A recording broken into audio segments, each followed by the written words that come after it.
The very first question of PTE is read aloud. सुनने में ये बहुत easy लगता है, but फिर भी students का score नहीं आता. I'll help you out with the tips and tricks for the same.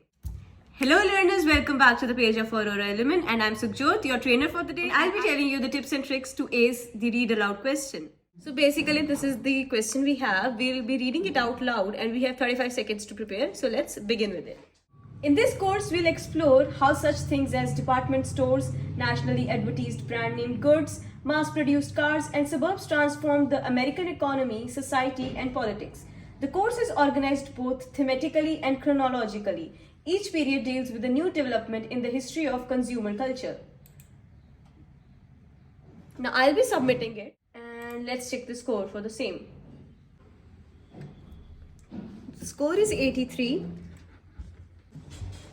Okay, so what are the tips and tricks to ace this specific question? Firstly, you have to be very fluent when you are speaking. Do not take unnecessary pauses and take the pauses wherever they are necessary. For example, a comma or a full stop.